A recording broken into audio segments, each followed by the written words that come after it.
여러분, 우리가 인생을 살아가면서 내가 하고 싶은 일, 그리고 내가 좋아하는 일, 그런 일만 하면서 살 수는 없을 것입니다. 물론 당연히 좋아하는 일이 있죠. 또 그리고 좋아하는 일을 하게 되는 그런 때도 분명히 있겠습니다만, 그렇지 않고 억지로 해야 하는 일을 하는 경우도 있습니다. 실은 우리가 곰곰이 이렇게 살펴보면 그런 일이 더 많을 것입니다. 우리가 의무라고 하지 않습니까? 내가 해야 되는 일은 내 의무다 하는 그런 게 있을 것입니다. 우리 모두가 다 하고 싶은 일만 하면서 살고자 하고 그렇게 한다면 아마 세상이 정상적으로 돌아가기가 어려울 것입니다. 국가에만 봐도 우리나라에도 국민의 4대 의무 이런 거 있지 않습니까? 국방의 의무, 요새는 여성들도 군대 가는 그런 경우가 이제 종종 더 많이 생기고 있습니다만, 남자들에게 이 국방의 의무, 모두가 다 좋아서 군대 가는 거 아니거든요. 가야 되니까 이게 의무라고 하니까 이제 가는 것입니다. 모두가 다 즐거워하는 마음으로, 기다리는 마음으로 군대 가고 그러지는 않습니다. 세금을 낸다는 이 납세 의무도 아마 우리들 중에 대부분이 다 여러분 다 세금 내는 거 되게 기뻐하시면서 내십니까? 그러지 않거든요. 어떻게 하면 좀 절세할 수 있을까, 이런 걸 찾기도 하고, 내야 되니까 의무니까 감당하는 이런 것일 겁니다. 우리 교회가 올해는 전도하는 일에 우리 모두가 함께 힘을 모으자고 교회 표어를 정했습니다. 그리고 다음 주일 이후부터 이제 상반기 전도를 우리가 시작하고자 합니다. 여러분, 우리 성도들에게 예수님을 믿고 신자가 되고 성도가 된 우리들에게 이 전도가 어떤 일이냐 하면 조금 전에 말씀드린 그와 같은 그런 것입니다. 이게 때로는 억지로 해야 되는 그런 의무에 해당되는 그러한 것입니다. 올해 우리 교회에 주제 성경 구절로 정한 이 디도서 1장 3절 말씀이죠. 자기 때에 자기의 말씀을 하나님이 전도로 나타내셨다는 거예요. 근데 이 전도는 우리 구주 하나님이 우리에게 명령하셨기 때문에 바울의 고백이 그래서 내게 맡겨진 것이라고 합니다. 자기가 맡게 된 일이라는 거예요. 하나님이 내게 명령하셨기 때문에 내가 맡게 된 이 일이 바로 전도다라고 하는 것입니다. 우리 같이 한번 화면 보시면서 같이 한번 읽었으면 좋겠습니다. 같이 읽겠습니다. 시작.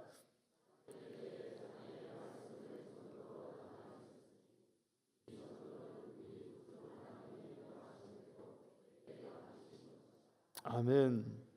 그래서 여러분, 이거 사명이라고 하지 않습니다. 내가 명령을 받았다 하는 것입니다. 이 성도의 의무인 거죠. 오늘 이 본문인 고린도전서 이 말씀 보게 되면 바울이 이것을 가리켜서 이렇게 표현을 했습니다. 부득불할 일이라고 했습니다. 16절 한번 보십시오. 본문 16절 보시면 상반절에 내가 복음을 전할지라도 자랑할 것이 없음은 내가 부득불할 일임이라. 여러분, 이 부득불이라는 이 말의 뜻을 알 것입니다. 안 하면 안 되는 그런 뜻이죠. 그러니까 꼭 해야만 하는, 꼭 해야 되는 이런 뜻이 부득불입니다.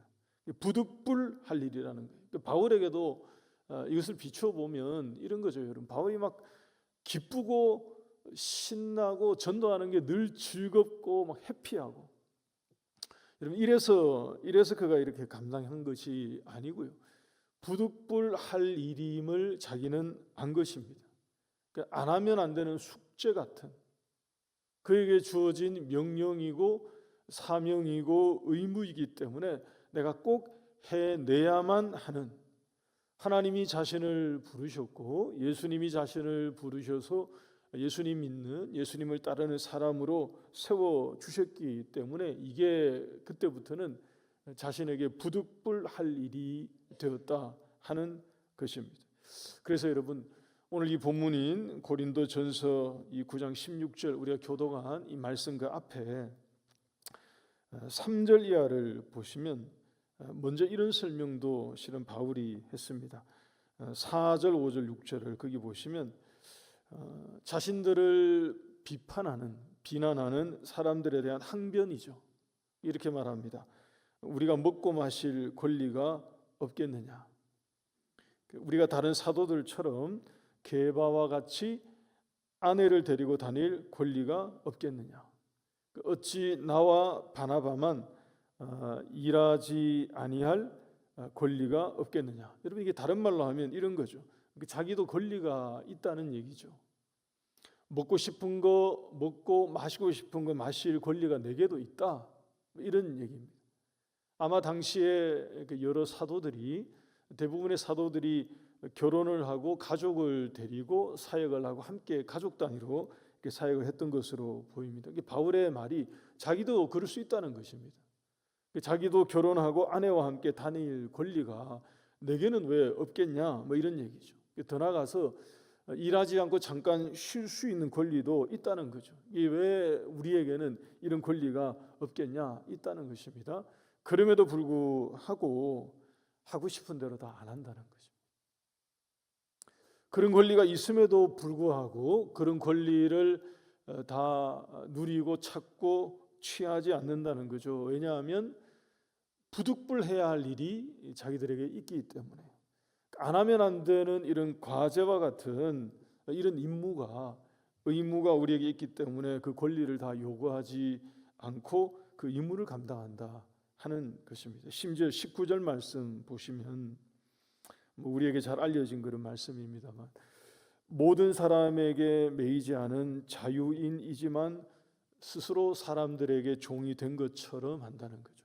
그러니까 누구도 자기들에게, 바울 자신에게 이렇게 해라 저렇게 해라 이것을 하라 라고 강요할 수 없는, 자기는 자유로운 사람이라는 거죠.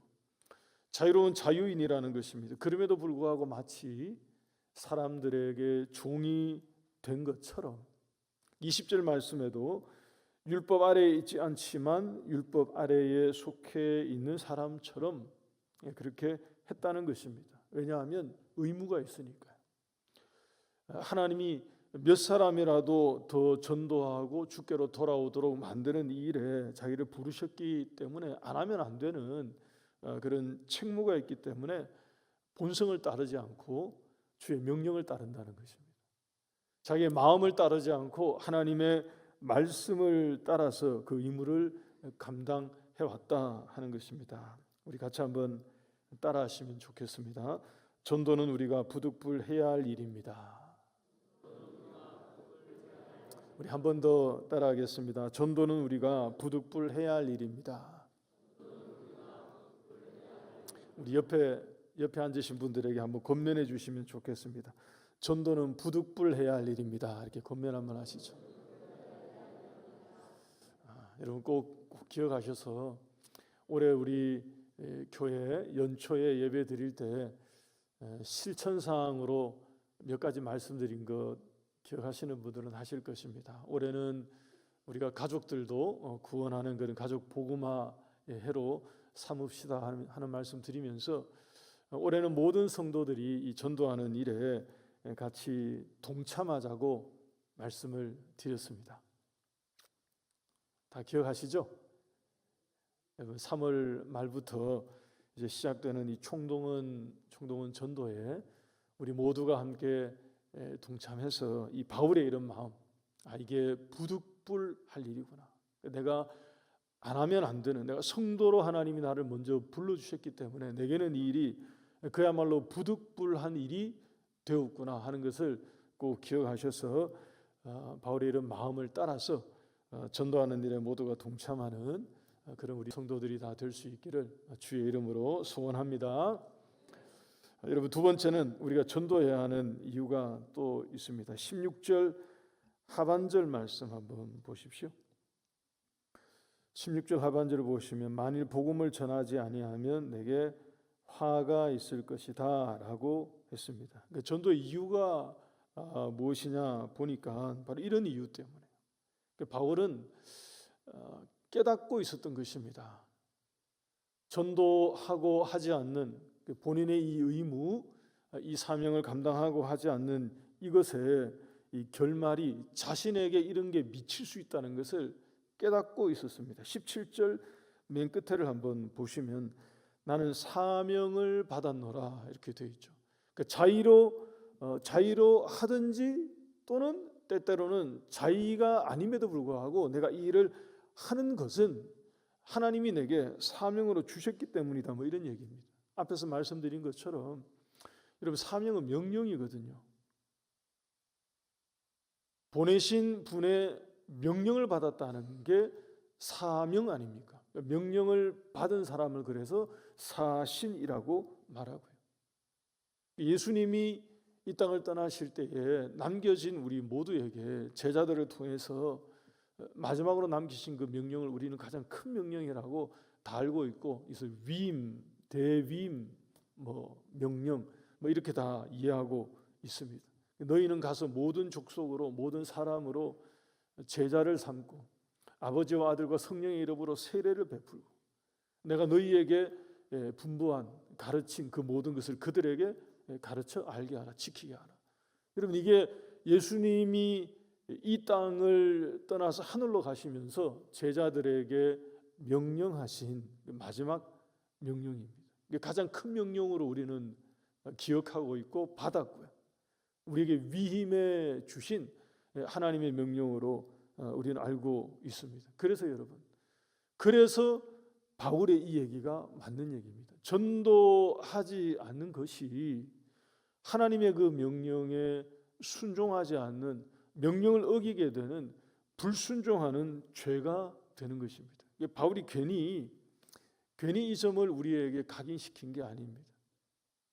내가 이 일을 행하지 않으면 내게 화가 미칠 것이다 라고 말한 것이 우리가 하나님 앞에 이 명령을 다 받은 성도들인데 이 명령을 따르지 않고 지키지 않을 때에 결국에는 불순종하는 그런 행위가 되고 죄가 되니 그 결말에 우리에게 화가 미치게 될 것이다 하는 이것이 맞죠. 우리가 기억해서 때를 얻든지 못 얻든지 복음을 전파하라는 이 사명을 분명히 기억함으로 이 명령에 순종하여서 하나님의 말씀에 순종하여서 복음 전하는 우리 모두가 될 수 있기를 바랍니다. 여러분, 사도 바울은 구약에 정통한 사람입니다. 제가 이거 이전에 우리가 에스겔서 말씀을 볼 때 한번 설명을 드린 기억이 분명히 있어요. 사도 바울은 구약의 아주 특출난 인물이었죠. 본인도 이것을 얘기했고요.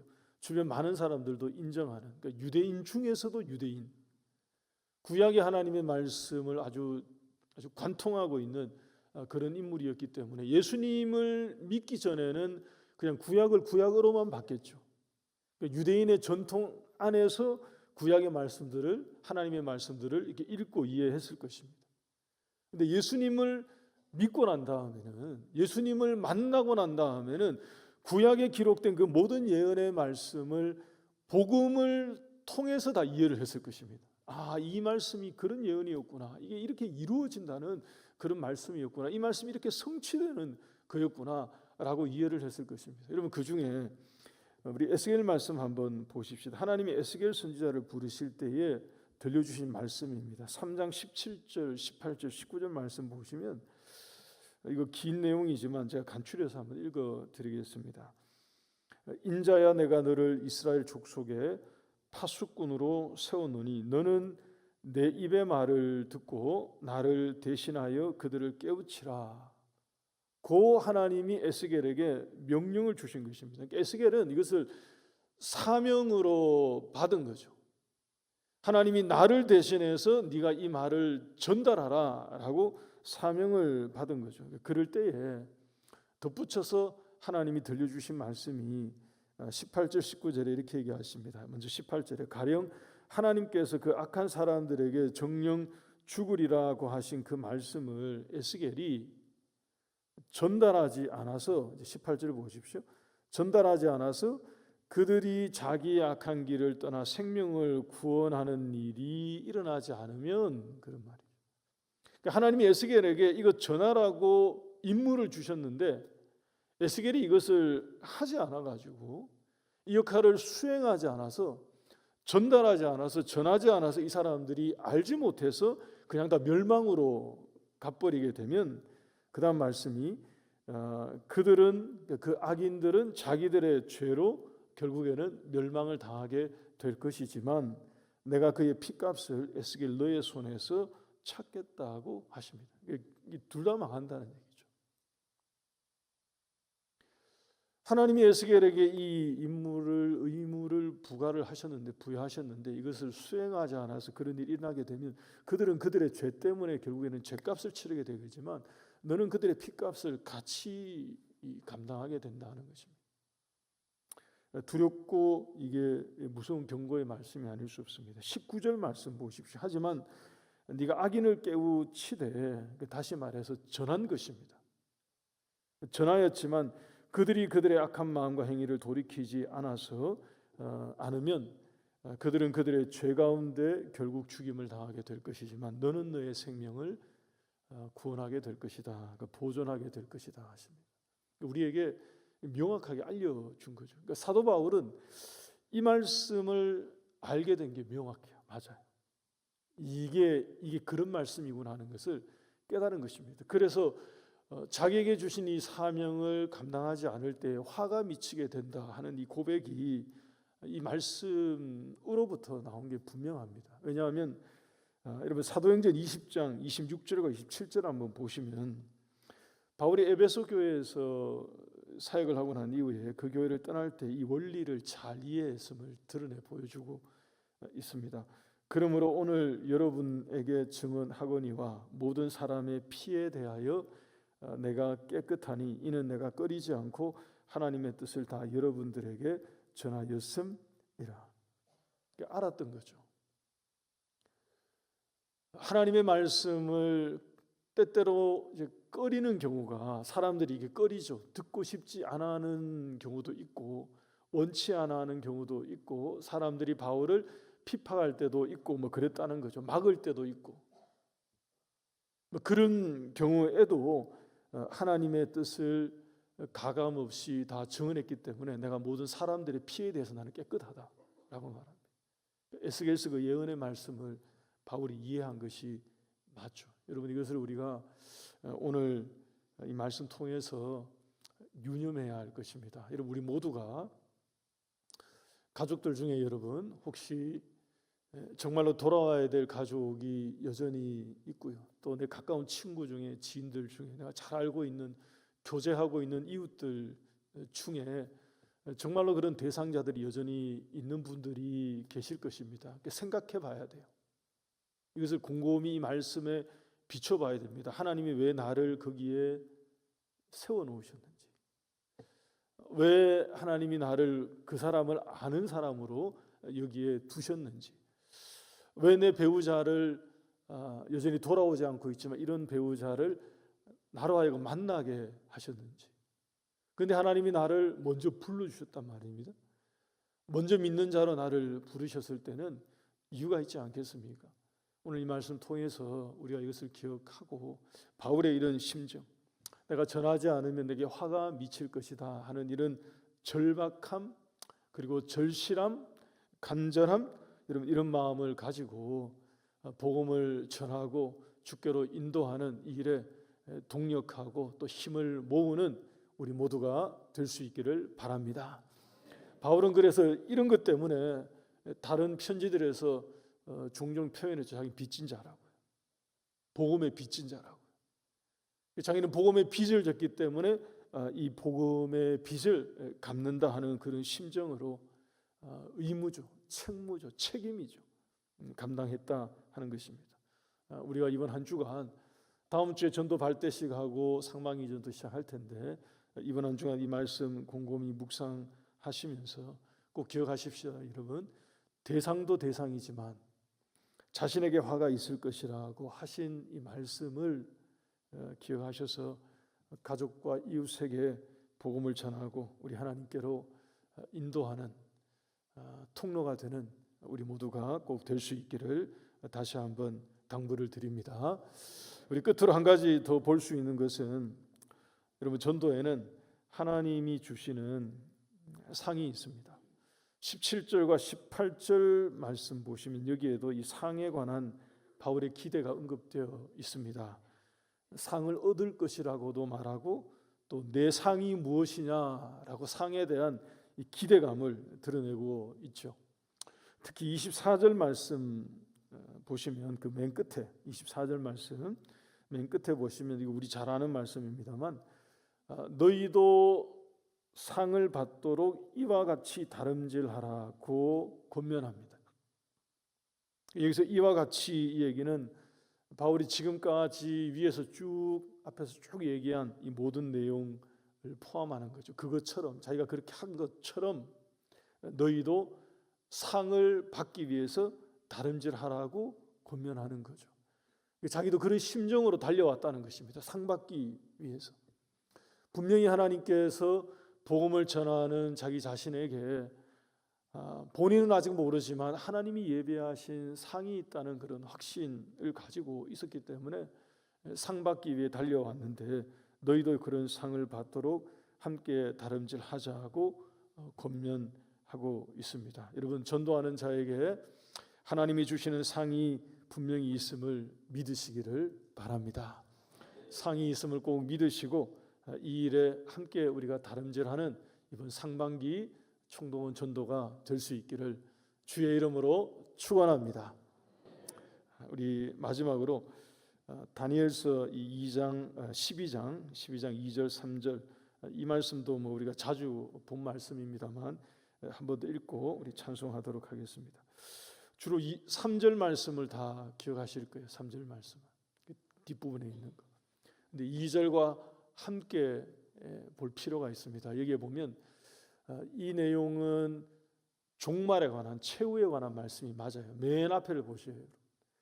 땅의 티끌 가운데서 자는 자 중에서 많은 사람이 깨어 일어난다고 말합니다. 그러니까 예수님이 이 땅 가운데 재림하는 뭐 그런 시점을 겨냥한 거죠. 그러니까 하나님이 이 땅의 모든 역사를, 구원 역사를 정리하는 그 시점을 얘기하는 것입니다. 그럴 때에 땅 가운데, 땅에서 자고 있는 많은 사람들이 이제 다 깨어 일어나게 될 때에 그 다음에 나오는 내용이 뭐냐 하면, 그들 가운데 어떤 사람은 이렇게도 되고 어떤 사람은 저렇게도 되고 저런 사람은 저렇게도 되고 이런 것을 소개하는 것입니다. 영생을 받는 자도 있을 거라고 합니다. 근데 수치를 당하여서 영원히 부끄러움을 당할 자도 있다고 합니다. 또 지혜 있는 자는 궁창의 빛처럼 빛나게 되는 그런 사람도 있을 거라고 말씀하십니다. 근데 맨 마지막에 보니까 많은 사람을 옳은 대로 돌아오게 한 자는 별과 같이 영원토록 빛나게 될 거라고 약속해 주십니다. 여러분, 이게 상이죠. 두 번째처럼 돼서는 절대 안 되죠. 그러니까 수치를 당하여서 영원히 부끄러움을 당하는 이 경우에 해당돼서는 절대 안 될 것입니다. 우리는 영생을 얻는 자가 되어야 되고요, 지혜 있는 자가 되어서 빛처럼 빛나는 그러한 상을 받아야 될 것이고요, 그리고 많은 사람을 옳은 대로 인도한 자에게는 그것을 넘어서서 영원토록 빛나게 만들어 주신다 하는 말씀 주셨으니 우리가 이것을 기억하여서 여러분, 이런 상을 기대하고요, 이 땅을 사는 동안에 주변 사람들에게 또 우리에게 기회가 있을 때, 여러분, 건강 잃으면 이거 하고 싶어도 못하지 않습니까? 우리가 건강 잃으면 전도하고 싶어도, 교회 나와서 함께 전도하고 싶어도 나오기도 어렵고 나가기도 어렵고요. 하나님이 내게 지금 힘 주셨고 또 시간도 주셨고 마음도 주셨고 건강 주셨고, 올해 우리에게 이런 기회 주셨을 때 이제 계절이 바뀌어서 이런 공기도 따뜻해지고 있습니다. 하나님 앞에 우리가 이런 마음 같이 모아서 우리 교회 모든 성도들이 전도하는 성도가 되고 전도하는 교회가 되어서 영원토록 빛나는 그런 상을 주께로부터 얻는 우리 모두가 될 수 있기를 주의 이름으로 축원합니다. 우리 같이 찬송하겠습니다.